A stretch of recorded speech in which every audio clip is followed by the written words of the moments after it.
Brandon, obviously the Kobe game tomorrow. When you think of Kobe and his career, what stands out the most to you? I think it's work ethic. How he took every game like it was his last. I don't think he took advantage of any game or any aspect of the game. He wanted to master everything of the game, and he's definitely an inspiration to our generation and, of course, many generations above me. Is there a piece of advice he's given you personally that you've held on to most? Just stand in the moment. Stand in the moment. I think the first thing he told me was about the defensive end and how I could be really good on the defensive end, and just trying to challenge myself on that end. Brandon, you got here right. I mean, first you were the turning of the page essentially from Kobe. What from your perspective has been kind of his imprint or impact on the team, even from afar? Well, not just from the team.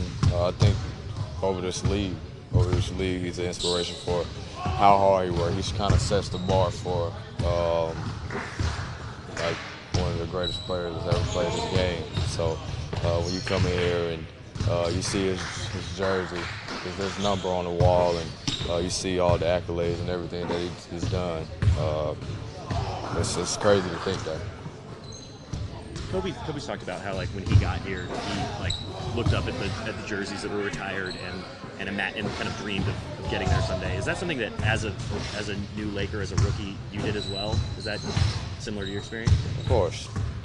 That's why we play this game. Of course, that's why I play this game, to try to be the best in this league. And I think to have my number retire here one day or be one of the best players that came through here one day is something of my goal. People, I remember people making a big deal out of Bill Honker being Kobe's all.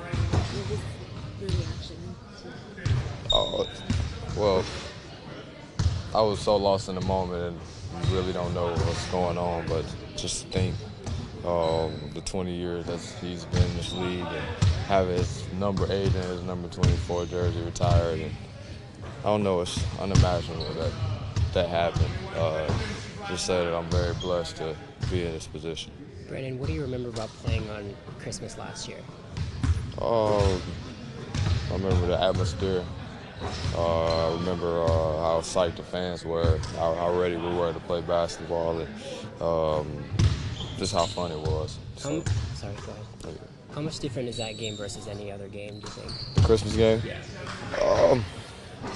I don't think it's too different. I think just the energy in the building is a lot higher.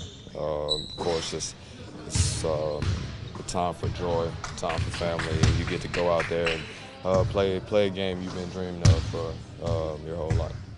Did you feel any pressure in terms of filling those shoes left by Kobe? There was a void after he left. Did you ever feel that pressure to kind of assume that role, and do you still feel that pressure to be that guy? Well, I think coming in here every day, and I think I kind of take the pressure off myself by coming in here every day and try to work every single day and try to be the best that I can be. I know that I'm going to be something special, and I come here every day to work hard on different parts of my game. So I know eventually I'm going to get there. So when you put in the work, I don't think you feel the pressure, or more so I want to say fear and anything.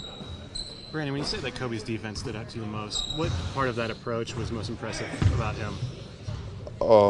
His tenacity. I think the way he played offense is the same way he played defense. You sometimes saw him guarding guys full court. You saw him guarding different positions. You saw him guarding the point guard, the shooting guard, the small forward. Just probably the best player on the floor every single night.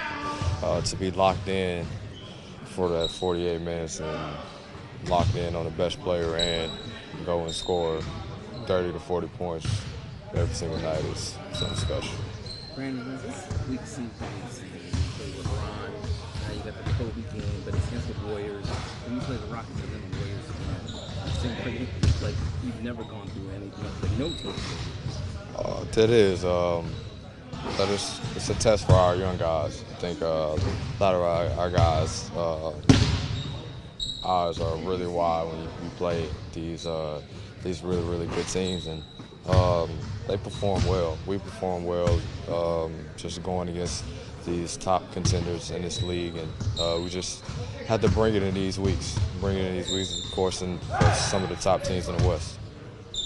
Brandon, did you ever think that about being Kobe's locker, or once they told you, or once they told you, then you became your locker, you never thought about it ever again? Or which way? No, I think about it every day. Think about it every day? First it was the one over at the old practice facility. Right. Then it's Kobe's lockers at Staples, and then he has a suit locker right beside. Right. So I think every day I go in the tunnel, I think about how blessed I am to be in this position, how this guy has spent his 20 years in the same position, and I have to say it's an honor. It's an honor to try to be there, fill some shoes, and just try to come out here and work every day. Brandon, you were like 8, I guess, 8 or 9 when Kobe changed his number. Like, do you really just remember him as number 24, or do you have memories of Kobe 8? You know, I probably have like 1 or 2 memories from number 8, but it was really number 24 for me. But even watching some of the highlights before he changed his numbers, I mean, it's easy to type something on YouTube, and I mean, either number, he was still a killer.